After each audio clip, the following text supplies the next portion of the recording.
Amerika Serikat diketahui merupakan negara yang mengirimkan bantuan senjata ke Ukraina dalam jumlah yang sangat besar. Bahkan baru-baru ini DPR AS menyetujui sebuah RUU yang akan semakin mempermudah AS untuk mengirimkan senjata ke Ukraina. Namun bantuan senjata tersebut ternyata tidaklah diberikan secara cuma-cuma. Dikutip dari bloomberg.com dari RT.com, anggota parlemen Rusia, Vyacheslav Volodin membongkar RUU yang baru saja disetujui oleh DPR AS.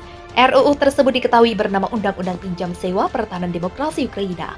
Kini RUU itu hanya tinggal menunggu tanda tangan Presiden AS Joe Biden sebelum berlaku. Motif Washington jelas terlihat, tulis Volodin di akun sosmednya. Volodin menyampaikan dengan adanya aturan baru ini AS sesungguhnya berusaha mencari untung besar-besaran untuk perusahaan senjatanya. Volodin memperingatkan Ukraina terancam berutang ke AS hingga generasi-generasi selanjutnya.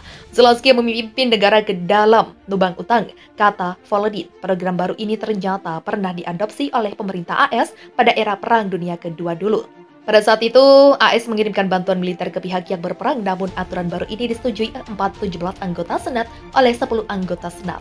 Dalam RUU baru ini, DPR AS mengizinkan pemerintah AS untuk meminjamkan atau menyewakan alat-alat pertahanan kepada Ukraina atau seluruh negara Eropa Timur yang kini terdampak invasi pasukan militer Rusia. Bantuan militer dari AS ini nantinya ditujukan untuk memperkuat pertahanan negara dari invasi pasukan militer Rusia agar bisa melindungi warga sipil. Namun hal yang menjadi pertanyaan adalah mampukah Ukraina membayar? Pada RUU ini, negara yang mendapat pinjaman atau sewaan bantuan militer diwajibkan untuk mengembalikannya atau membayarnya. Ukraina sendiri saat ini tengah memohon kepada negara-negara Uni Eropa dan AS agar dikirimkan bantuan sebesar 7 miliar USD per bulan atau setara dengan 101 triliun hanya untuk membayar gaji dan pensiun. AS tak ingin konflik di Ukraina berakhir. Pemerintah Rusia menuding Amerika Serikat justru ingin konflik di Ukraina agar tidak segera berakhir.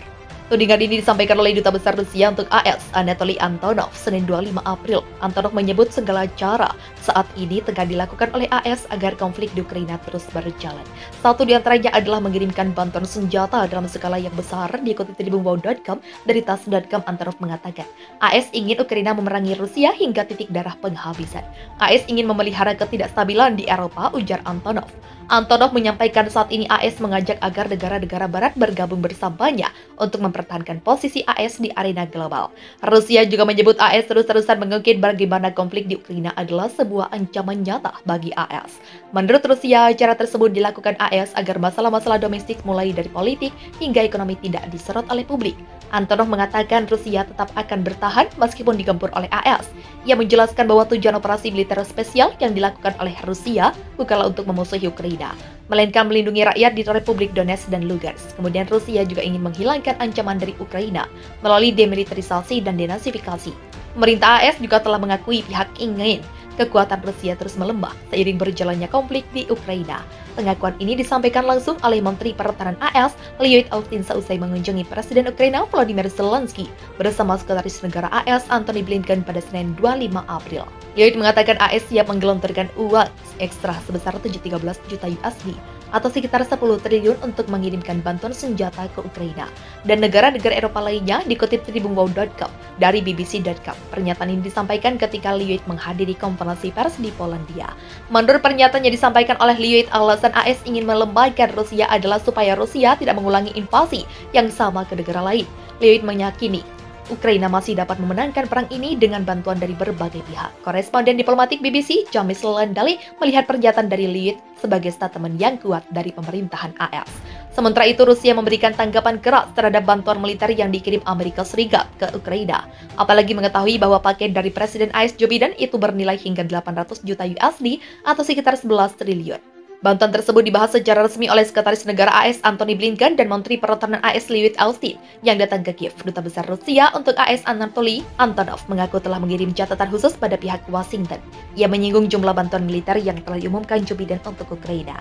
Persenjataan tersebut dikirim untuk membantu Presiden Ukraina Volodymyr Zelensky menghalau Rusia dari wilayah Donbas. Menurut Rusia, hal tersebut sama sekali tidak memberikan solusi untuk menghentikan perang. 800 juta dolar ini adalah berapa banyak nilai senjata yang akan dikirim ke Kiev dari Washington, kata Antonov dilansir dari bloomberg.com dari TASS Senin 25 April. Untuk menghalangi upaya tersebut, pihak Rusia telah mengirim peringatan pada AS. Ia menekankan agar pengiriman bantuan itu dihentikan dengan segera. Diplomat tersebut menuding AS memiliki kepentingan tersendiri terkait hubungan geopolitiknya dengan Rusia. Karenanya bantuan ke Ukraina ini diduga merupakan upaya AS untuk melemahkan Rusia. Pada Minggu 24 April 2022, Zelensky telah berdiskusi dengan Blinken dan Lloyd Austin mengenai pasokan militer dan bantuan keuangan ke Kiev dari Washington. Dia membeberkan hasil kesepakatan tersebut melalui akun media sosialnya. Tak tahan dengan ribuan serangan rudal Rusia, Zelensky ngemis rudal modern dari barat. Serangan rudal dari pasukan Rusia terus diluncurkan sejak hari pertama hingga hari ke-110 pada Senin 13 Juni 2022. Tak tahan dengan serangan rudal Rusia yang tak ada habisnya, Presiden Ukraina Volodymyr Zelensky meminta kepada Barat untuk memasok rudal modern guna menangkal rudal-rudal Rusia yang terus diluncurkan sepanjang hari. Dilansir The Kyiv Independent pada Senin 13 Juni 2022, Presiden Zelensky mengatakan terdapat 2.606 rudal yang telah diluncurkan ke Ukraina sejak rudal pertama diterbangkan pada 24 Februari lalu. Dianggap tak seimbang dan semakin membahayakan, Presiden Zelensky akhirnya meminta bantuan negara-negara Barat untuk memasok rudal pertahanan udara modern ke Ukraina untuk menangkal serangan rudal dari Moskow. Zelensky mengatakan Ukraina membutuhkan sistem pertahanan rudal modern. Pasukan sistem seperti itu dimungkinkan pengiriman dari Barat tahun ini, akhir tahun. Hal itu diungkapkan oleh seorang jurnalis bernama Katerina Sergatskova dalam akun Twitter pribadinya. Sampai hari ini sebagai besar wilayah Severodonetsk berada dalam kontrol pasukan Rusia, seperti disampaikan oleh Gubernur wilayah Luhansk Serhiy Haidai pada 9 Juni lalu. Berdasarkan keterangan dari Kementerian Pertahanan Rusia, pihaknya mengatakan dalam akun resmi Telegramnya bahwa pihaknya telah menguasai 97% wilayah Luhansk dari pasukan Ukraina. Secara total saja, sejak awal operasi militer khusus, Rusia telah menghancurkan 201 pesawat, 130 helikopter, 1.188 drone, dan 338 sistem rudal anti pesawat. Lalu 3.514 tank dan kendaraan tempur lapis baja lainnya, 508 instalasi sistem peluncur roket ganda, 1.870 artileri lapangan dan mortir, serta 3.570 unit kendaraan militer khusus, tulis Kementerian Pertahanan Rusia pada Minggu 12 Juni 2022.